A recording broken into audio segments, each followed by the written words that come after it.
Hello, student. I am Dr. Monica Agrawal. Welcome to my YouTube channel Easy Management Classes. आज हम principles of management का chapter compensation की study करने वाले हैं। कॉम्पनसेशन को स्टार्ट करने से पहले हम ये समझेंगे कि कॉम्पनसेशन होता क्या है। कॉम्पनसेशन मीन्स जो जैसे अगर हम किसी ऑर्गेनाइजेशन में जॉब करते हैं या कोई काम करते हैं तो उसके बदले में जो हमें सैलरी या वेजेस मिलती है या जो रिवॉर्ड मिलता है हमें उसे हम कॉम्पनसेशन कहते हैं। ठीक है, तो कॉम्पनसेशन को हम क्या कहते हैं, जो हम किसी सर्विस के बदले हम अर्न करते हैं, कोई काम के बदले हमें जो रिवॉर्ड मिलता है हम उसको कॉम्पनसेशन कहते हैं। ठीक है, तो content of the study, meaning of compensation, types of compensation, objectives of compensation, factor affecting compensation. अब फर्स्ट हम स्टार्ट करते हैं मीनिंग ऑफ कॉम्पनसेशन। तो मैंने आपको बताया कॉम्पनसेशन क्या होता है कि employ work to earn money. ठीक है, हम काम क्यों करते हैं, कुछ मनी अर्न करने के लिए, मनी कमाने के लिए। This money is broadly term as compensation. तो ये जो मनी है उसको हम ह्यूमन रिसोर्स की लैंग्वेज में कॉम्पनसेशन बोलते हैं। ठीक है, हम अपने काम के बदले में जो मनी अर्न करते हैं उसको हम क्या बोलते हैं, compensation. It is the reward they want from management in return for services rendered by them to the organisation. ठीक है, ये रिवॉर्ड है जो मैनेजमेंट हमको देता है हमारी सर्विस के बदले में।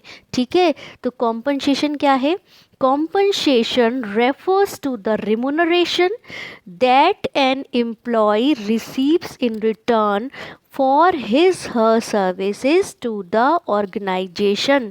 मैंने आपको यही बताया था कि जो एम्प्लॉई अपनी सर्विसेज के बदले में मनी अर्न करता है या जो रिमुनरेशन लेता है, इसको हम सैलरी भी बोल सकते हैं, वेजेस भी बोल सकते हैं, तो उसको हम क्या बोलते हैं, कॉम्पनसेशन।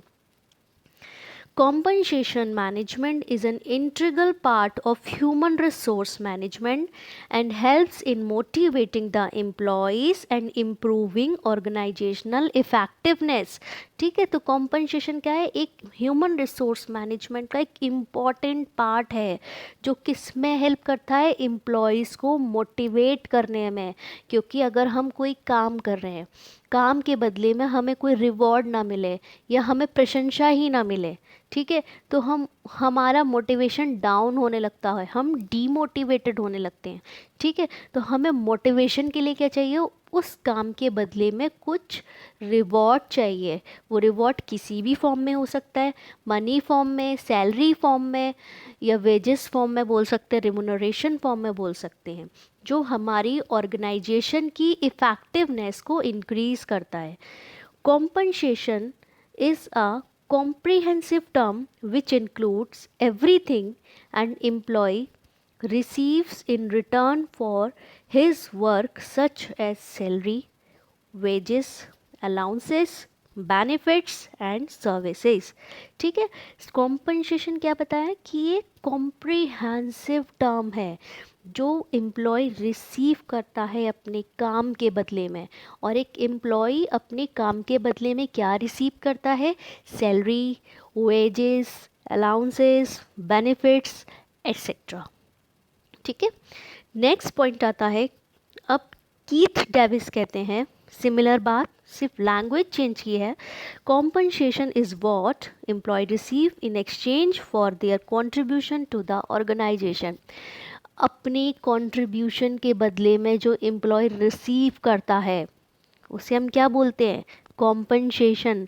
तो हमने कॉम्पनसेशन का मीनिंग समझने की कोशिश की यहाँ पर कि कॉम्पनसेशन क्या है, एक रिमुनरेशन है जो एम्प्लॉय रिसीव करता है अपनी सर्विसेज के बदले एक ऑर्गेनाइजेशन से।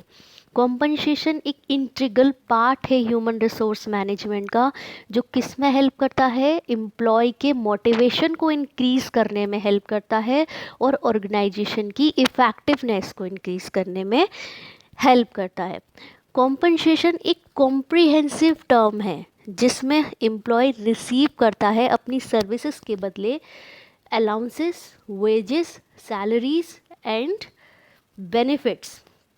ठीक है, तो कॉम्पनसेशन क्या है हमारा, जहाँ हम किसी काम के बदले में कुछ रिसीव करते हैं। ठीक है, एक्सचेंज वैल्यू समझते हैं, जैसे हम लोग कोई सामान खरीदने जाते हैं तो हमने क्या किया, किसी ठेल वाले से एक टमाटर खरीदा, उसके बदले में उसको हमने क्या दिया, पैसे दिए। ऐसे ही हम किसी ऑर्गेनाइजेशन को अपनी सर्विस प्रोवाइड कर रहे हैं, उस सर्विसेज के बदले वो ऑर्गेनाइजेशन हमें क्या दे रही है, हमें रिमुनरेशन दे रही है। ठीक है, तो हम उसे क्या बोलेंगे, कॉम्पनसेशन। नेक्स्ट आता है आपका types of compensation. Types of compensations, there are three forms of compensation. First is basis or primary compensation, second supplementary compensation, third incentive और variable compensation। ठीक है, तो फर्स्ट हम एक्सप्लेन करेंगे बेस और प्राइमरी कॉम्पनसेशन। ठीक है, नाम से ही पता चल रहा होगा, बेस यानी primary major compensation. Major compensation हमारा क्या होगा, सैलरी होगी हमारी। हम किसी काम के बदले में क्या चाहते हैं, हमें कुछ सैलरी मिल जाए। एक लेबर क्या चाहती है, हमें कुछ वेजेस मिल जाए। तो ठीक है, तो प्राइमरी कॉम्पनसेशन या बेस कॉम्पनसेशन क्या है, in the form of salaries and wages. Wages and salaries generally mean the same. ठीक है, conceptually wages are paid to manual work to blue collar worker. हम wages किसके लिए बोलते हैं, जो manual work करते हैं, जो blue collar job करते हैं। ठीक है, और salary जो non manual work करते हैं यानी सिस्टम पे वर्क करते हैं। जो वाइट कॉलर वर्कर्स होते हैं, जैसे मैनेजर्स हुए, सुपरवाइजर्स हुए, ठीक है, डायरेक्टर्स हुए, ये क्या है, वाइट कॉलर जॉब है। तो उनको हम क्या प्रोवाइड करते हैं, सैलरी प्रोवाइड करते हैं। सिंपल, दोनों का मीनिंग सेम है, वेजेस एंड सैलरी। लेकिन वेजेस हम किसके टर्म में बोलते हैं, ब्लू कॉलर एम्प्लॉयज़ के टर्म में बोलते हैं। और हम सैलरीज किसके टर्म में बोलते हैं, हम सैलरी बोलते हैं वाइट कॉलर्स एम्प्लॉयज़ के टर्म में। ठीक है, तो जो प्राइमरी कॉम्पनसेशन क्या है, salary and wages. Primary compensation is the basic pay for various categories of jobs. ठीक है, बेसिक पे, जो हमें एक बेसिक पे मिलती है किसी काम को करने के लिए, जैसे ब्लू कॉलर एम्प्लॉयज़ को वेजेस मिलती है एंड वाइट कॉलर एम्प्लॉयज़ को सैलरीज मिलती है। ठीक है, तो ये क्या हुए हमारे बेस और प्राइमरी कॉम्पनसेशन। नेक्स्ट आता है आपका supplementary compensation. Supplementary compensation is based on individual output. Supplementary compensation किस पे डिपेंड करता है, इंडिविजुअल के आउटपुट पे। It is the additional compensation. ठीक है, मतलब जो बेसिक और प्राइमरी कॉम्पनसेशन के बाद जो आपको एक एडिशनल पेमेंट मिलती है या एडिशनल कॉम्पनसेशन मिलता है, उसको हम सप्लीमेंट्री कॉम्पनसेशन बोलते हैं। ठीक है, जैसे employ profit sharing, production sharing plans, employees equity participation, ये क्या है, हमारे ऑप्शन प्लान्स होते हैं। ठीक है, और इसमें वो एडिशनल कॉम्पनसेशंस कौन से होते हैं हमारे, जैसे अलाउंसेस और परक्यूजिट्स। अलाउंसेस क्या होते हैं, अलाउंसेस जैसे is a monetary payment. Allowances क्या है, it is a monetary payment which is fixed and pre determined, जो पहले से फिक्स्ड होते हैं और प्री डिटरमाइंड होते हैं। It is paid to employ to compensate for certain expensive incurred by them. ये क्यों पेड किए जाते हैं, कि जो एक्सपेंसेस इंकर्ड हुए हैं हम उसको कॉम्पनसेट कर पाएँ। ठीक है, ये क्या होते हैं, फिक्स्ड होते हैं और प्री डिटरमाइंड होते हैं। तो there are so many allowances in job. First is dearness allowances. Dearness allowances क्या होते हैं, फर्स्ट इस होते हैं डियरनेस अलाउंसेस। डियरनेस अलाउंसेस कौन से होते हैं? It is paid to compensate for increase in price और इन्फ्लेशन। जब चीज़ों का प्राइस इंक्रीज़ होने लगता है मार्केट में, इन्फ्लेशन इंक्रीज़ होने लगता है, तो उसको रिकवर करने के लिए डियरनेस अलाउंसेस दिए जाते हैं एम्प्लॉयज़ को, गवर्नमेंट एम्प्लॉयज़ को, जो रेट ऑफ इन्फ्लेशन पे डिपेंड करते हैं। नेक्स्ट आता है house rent allowances. House rent allowances क्या होते हैं? It is paid to compensate for rent paid by employees for their accommodation. अगर कोई एम्प्लॉय बाहर का है और वो रेंट पे कर रहा है अपनी एकोमोडेशन के लिए, तो गवर्नमेंट उनको रेंट प्रोवाइड करती है, ठीक है। उसको हम क्या बोलते हैं? House rent allowances. नेक्स्ट हमारे कौन से होते हैं? City compensatory allowances. City compensatory allowances कौन से होते हैं?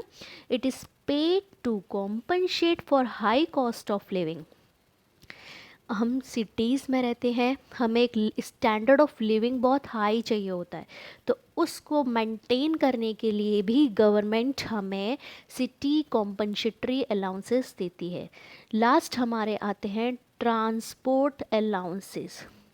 ट्रांसपोर्ट अलाउंसेस कौन से होते हैं? जब हम अपने रेजिडेंस से अपनी वर्क प्लेस तक जाने के लिए अगर कोई ट्रैवलिंग हायर करते हैं या कोई व्हीकल हायर करते हैं, हम उस पर खर्चा करते हैं, तो उसके लिए हमें गवर्नमेंट अलाउंस प्रोवाइड करती है। तो there are so many types of allowances like dearness allowances, जो रेट ऑफ इन्फ्लेशन पे डिपेंड करता है।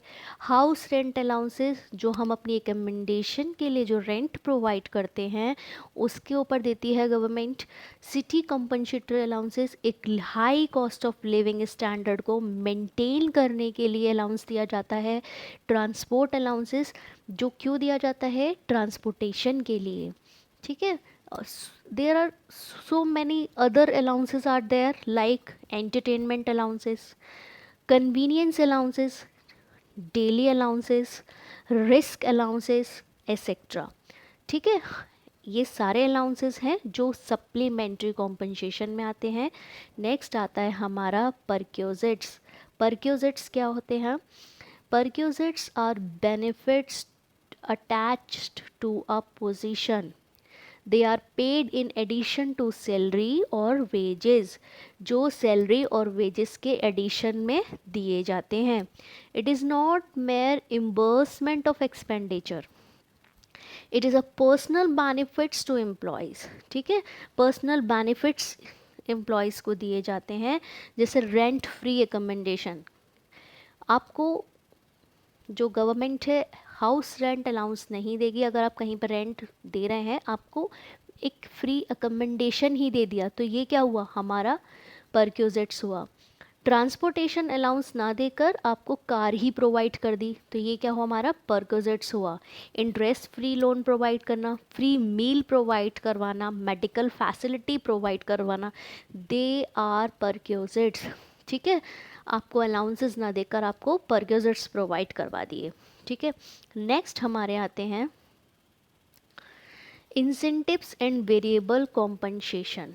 अब इंसेंटिव्स एंड वेरिएबल कॉम्पनसेशंस क्या होते हैं? जो एम्प्लॉय को उसकी गुड परफॉर्मेंस के लिए दिए जाते हैं, ताकि वो मोटिवेट हो सके अपनी परफॉर्मेंस के लिए, ठीक है। Incentives can be monetary and non monetary. Incentives monetary भी हो सकते हैं और नॉन मॉनेटरी भी हो सकते हैं, ठीक है। जैसे अब इंसेंटिव्स देने के लिए हमें क्या करना होगा? हमें सबसे पहले अपनी परफॉर्मेंस के स्टैंडर्ड डिसाइड करने होंगे। ऑर्गेनाइजेशन को अपनी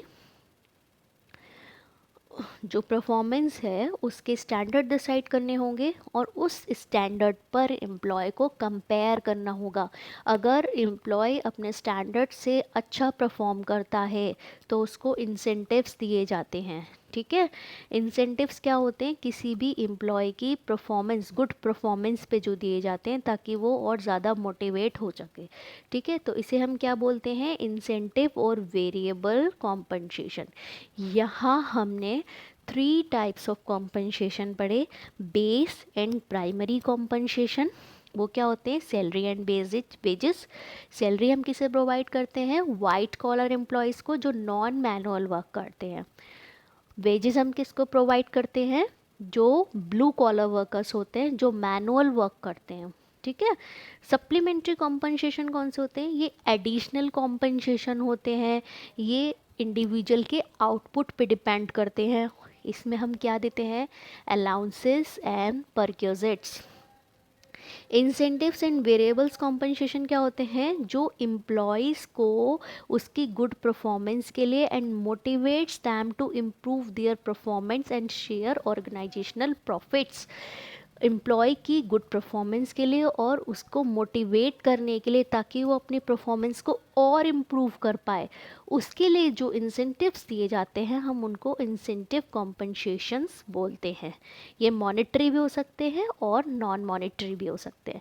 मॉनेटरी जैसे बोनस प्रोवाइड कर दिया, नॉन मॉनेटरी आपको आपकी प्रशंसा कर दिया, आपको प्रेज्ड कर दिया। ठीक है, तो ये क्या होते हैं, नॉन मॉनेटरी इंसेंटिव्स। अब हम आते हैं ऑब्जेक्टिव्स ऑफ कॉम्पनसेशन मैनेजमेंट। अब हम पढ़ने वाले हैं ऑब्जेक्टिव्स और इम्पोर्टेंस क्या है कॉम्पनसेशन मैनेजमेंट की। ठीक है, तो हमारा जो फर्स्ट ऑब्जेक्टिव है वो है एक्वायर क्वालिफाइड पर्सोनल। कॉम्पनसेशन का मेजर ऑब्जेक्टिव क्या है कि वो क्वालिफाइड पर्सोनल्स को अट्रैक्ट करे। In the competitive environment of today, managers have to pay high compensation to attract qualified personnel. ठीक है, कॉम्पिटिटिव इन्वायरमेंट में हर एक ऑर्गेनाइजेशन एक क्वालिफाइड बंदे को हायर करना चाहती है और उससे हायर करने के लिए हमें हाई से हाई कॉम्पनसेशन देना होता है। तो unless the supply of human resource is more than demand, qualified personnel will not join organisation that pay low compensation. अगर आपकी ऑर्गेनाइजेशन में लो कॉम्पनसेशन है तो कोई एम्प्लॉय ज्वाइन क्यों करेगा। एक क्वालिफाइड एम्प्लॉय को हायर करने के लिए हर कोई बैठा है कॉम्पिटिटिव मार्केट में। अब आपको अपनी कंपनी में उसे हायर करने के लिए क्या करना होगा, उससे हाई से हाई कॉम्पनसेशन देना होगा।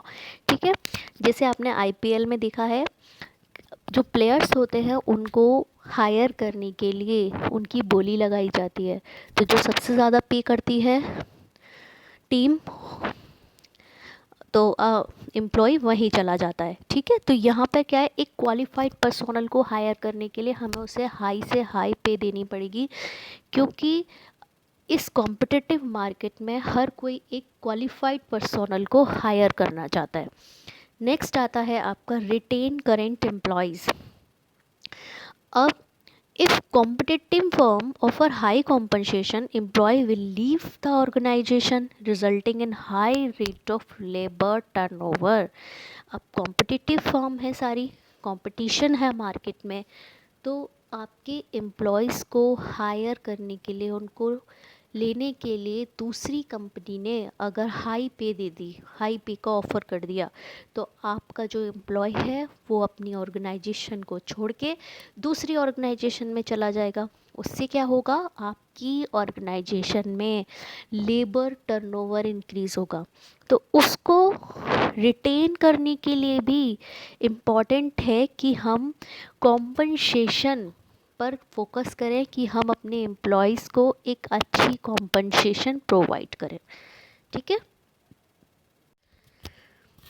नेक्स्ट आता है इक्विटी इन पे, यानी ensure equity. Compensation must be commensurate with the qualification of employee on their jobs and with what similar workers are getting in competing job. ठीक है। इक्विटी का मतलब है जो सेम क्वालिफिकेशन के बंदे हैं या सेम जॉब करते हैं आपके ऑर्गेनाइजेशन में, जिनकी रिस्पॉन्सिबिलिटी सेम है, जिनकी अथॉरिटी सेम है, उनको सेम सिमिलर जॉब मिले, कि सिमिलर पे मिले। ठीक है, सिमिलर पे मिले। अगर सिमिलर पे नहीं मिलेगी तो इट मीन्स वहाँ डिस्क्रिमिनेशन है, और डिस्क्रिमिनेशन से क्या होगा, वहाँ पे कॉन्फ्लिक्ट्स होंगे। कॉन्फ्लिक्ट्स को रिड्यूस करने के लिए ज़रूरी है कि हम एक इक्विटी मेंटेन करें, सिमिलर जॉब पर सिमिलर पे प्रोवाइड करें। ये कॉम्पनसेशन का ऑब्जेक्टिव है। नेक्स्ट आता है increase motivation. Increase motivation, compensation तो अपने आप में ही एम्प्लॉय का मोटिवेशन इंक्रीज़ करता है। जब आपको अपने वर्क के बदले में एक अच्छी पे मिलती है तो आप अपने आप मोटिवेट होते हो और उस काम को करने के लिए आगे बढ़ते हो और अपनी परफॉर्मेंस को इम्प्रूव करते हो। नेक्स्ट आता है control cost. Compensation adds to company's cost. Proper compensation policies help the company maintain control over its cost. अगर हम compensation की policies को एक अच्छे तरीके से maintain करते हैं, टाइम टू टाइम उनको evaluate करते हैं, उससे क्या होगा, आप अपनी कॉस्ट को कंट्रोल कर सकते हैं। ठीक है, अगर उसमें कोई चेंजेस आए तो टाइम टू टाइम आपको चेंज करने होंगे अपनी पॉलिसीज़ को। नेक्स्ट आता है आपका कंपाइल विथ लीगल रेगुलेशन।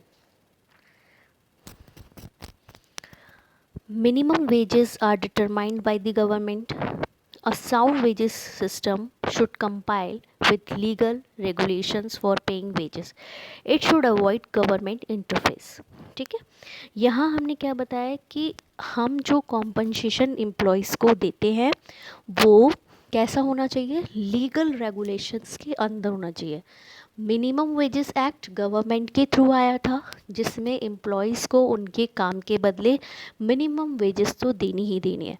अब उसके ऊपर आप ध्यान में रखते हुए अपना कॉम्पनसेशन प्लान बनाते हो, तो उसको हम क्या बोलते हैं, कंपाइल विद लीगल रेगुलेशन। यहाँ हमने objectives of compensation management study किए। First is acquire qualified personnel.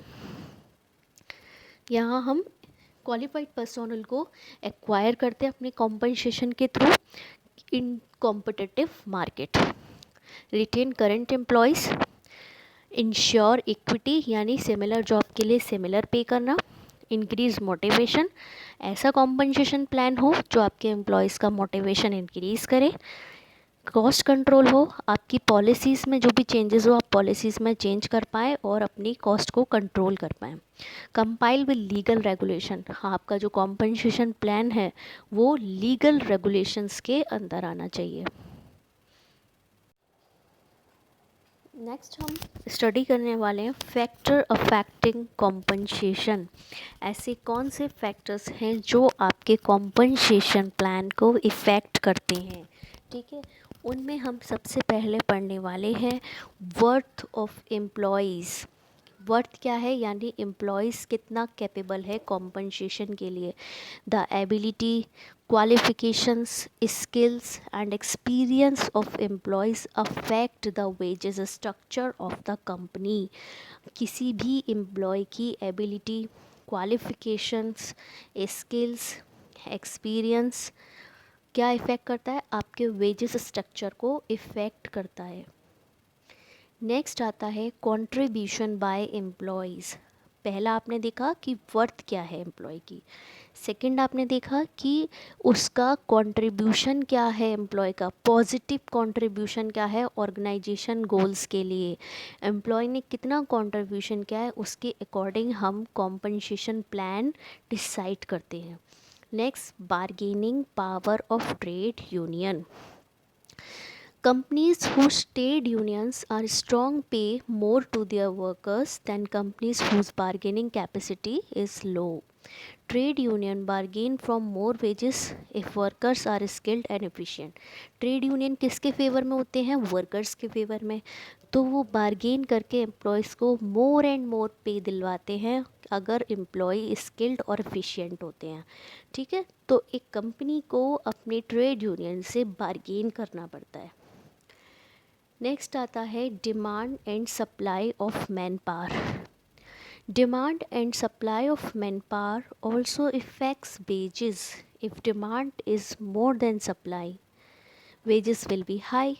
ठीक है, अगर मार्केट में डिमांड ज़्यादा है एम्प्लॉयज़ की, तो उससे क्या होगा, आपकी वेजेस आपको, और आपको यानी आपको एम्प्लॉयज़ चाहिए। डिमांड का मतलब है हर कंपनी को एम्प्लॉयज़ चाहिए, तो और लेकिन कंपनी और एम्प्लॉयज़ क्या है, कम है। तो जब एम्प्लॉयज़ कम होंगे और कंपनीज ज़्यादा होंगी, तो वो क्या करेंगी, अपने पास बुलाने के लिए एम्प्लॉयज़ को उनको हाई से हाई वेजेस देंगी। ठीक है, और अगर डिमांड कम है तो उनकी जो वेजेस है वो क्या होगी, कम होगी। नेक्स्ट आता है remuneration paid by competing firm. Firm can not pay less than what compensators are paying. ठीक है, कोई भी फर्म कम पे नहीं कर सकती अपने कॉम्पिटिटर से। तो कॉम्पनसेशन क्या है, आपकी जो रिम्यूनरेशन पेड कर रहे हो कॉम्पिटिटिंग फर्म से, आपको कॉम्पीट करना है, उसमें आपको क्या करना होगा, अपना रेम्यूनरेशन अपनी कॉम्पिटिंग फर्म से ज़्यादा रखना होगा। नेक्स्ट आता है फर्म्स एबिलिटी टू पे। नेक्स्ट क्या है कि फर्म की एबिलिटी क्या है, वो इकोनॉमिकली और टेक्निकली कितनी साउंड है एक गुड कॉम्पनसेशन प्रोवाइड करने में, एक कैपेबल एम्प्लॉयज़ को गुड कॉम्पनसेशन देने में कोई भी कंपनी कितनी कैपेबल है, कितनी साउंड है इकोनॉमिकली एंड टेक्निकली। नेक्स्ट आता है cost of living. Cost of living मतलब कि जैसे रेपुटेड कंपनीज़ हैं लाइक हिंदुस्तान लीवर है, रेनवैक्सी है, want to their employ to maintain good standard of living. जो बड़ी बड़ी कंपनीज़ हैं, आईटी कंपनीज़ हैं, उनका क्या मतलब है कि जो उनके एम्प्लॉयज़ हैं वो हाई लिविंग ऑफ स्टैंडर्ड को मेंटेन करें। तो वो क्या करते हैं, उनके स्टैंडर्ड को मेंटेन करने के लिए उनको हाई वेजेस प्रोवाइड करते हैं। Cost of living index in determines their wages structure. तो वो उनकी वेजेस के साथ साथ उन्हें डेयरनेंस अलाउंसेस देते हैं, सिटी कॉम्पनसेटरी अलाउंसेस देते हैं, ताकि वो सिटी कॉम्पनसेटरी अलाउंसेस मैंने आपको बताया था कि हाई स्टैंडर्ड ऑफ लिविंग को मेंटेन करने के लिए जो अलाउंसेस दिए जाते हैं उसको सिटी कॉम्पनसेटरी अलाउंसेस बोलते हैं। तो जो बड़ी कंपनीज़ होती हैं अपने एम्प्लॉयज़ को एक स्टैंडर्ड मेंटेन करने के लिए भी एक अच्छा कॉम्पनसेशन प्रोवाइड करते हैं। नेक्स्ट है government regulations. Government regulations play an important role in fixing compensation, जिसे मिनिमम वेजेस एक्ट 1948 में आया था, पेमेंट ऑफ वेजेस एक्ट 1936 में आया था। मिनिमम वेजेस एक्ट कब आया था, 1948। ठीक है, पेमेंट ऑफ वेजेस एक्ट कब आया था, 1936। ठीक है, इंडस्ट्रियल डिस्प्यूट एक्ट कब आया था, 1947। इक्वल रिम्यूनरेशन एक्ट कब आया था, 1976। इक्वल रिम्यूनरेशन एक्ट क्या था कि सबको इक्वल रिम्यूनरेशन मिले, चाहे वो वुमेन हो या मैन हो। इंडस्ट्रियल डिस्प्यूट यानी डिस्प्यूट्स को ख़त्म करने के लिए इंडस्ट्रियल डिस्प्यूट एक्ट आया 1947 में। पेमेंट ऑफ वेजेस एक्ट 1936 में आया। वेजेस मिनिमम वेजेस एक्ट 1948 में आया। तो इन्होंने क्या किया, कॉम्पनसेशन पॉलिसीज़ को मेंटेन किया। ठीक है, तो ये था हमारा गवर्नमेंट रेगुलेशंस। यहाँ पर हमने फैक्टर अफेक्टिंग कॉम्पनसेशंस पढ़े, वर्थ ऑफ एम्प्लॉयज़, जहाँ हम एम्प्लॉयज़ की वर्थ चेक करते हैं, उनमें एबिलिटी क्या है, क्वालिफिकेशंस क्या है, एक्सपीरियंस क्या है। कंट्रीब्यूशन ऑफ एम्प्लॉयज़, किसी भी एम्प्लॉय का पॉजिटिव कंट्रीब्यूशन क्या है ऑर्गेनाइजेशन गोल्स के लिए। Bargaining power of trade union, trade union के साथ कंपनी को बार्गेनिंग करनी पड़ती है, ट्रेड यूनियन वर्कर्स को अच्छे से अच्छा पे दिलवाना चाहती हैं। Demand and supply of man power, अगर मार्केट में लेबर की डिमांड ज़्यादा है तो वेजेस भी हाई होगी। Remuneration paid by competing firm, आपकी कॉम्पिटिटिंग फर्म क्या दे रही है रेमुनरेशन, उसके अकॉर्डिंग आपको अपना कॉम्पनसेशन डिसाइड करना होता है। फर्म एबिलिटी टू पे, फर्म कितनी साउंड है टेक्निकली एंड इकोनॉमिकली, ये कॉम्पनसेशन डिपेंड करता है फर्म की एबिलिटी पर। Cost of living, high cost of living maintain करने के लिए भी आपको सिटी कॉम्पनसेटरी अलाउंसेस दिए जाते हैं। गवर्नमेंट रेगुलेशंस भी हमारे कॉम्पनसेशन पॉलिसीज़ को मेंटेन करती हैं। ये क्या है, हमारे फैक्टर अफेक्टिंग ऑफ कॉम्पनसेशन। आपको ये वीडियो अच्छा लगा तो अपने कमेंट्स देकर ज़रूर बताइएगा। Thank you so much.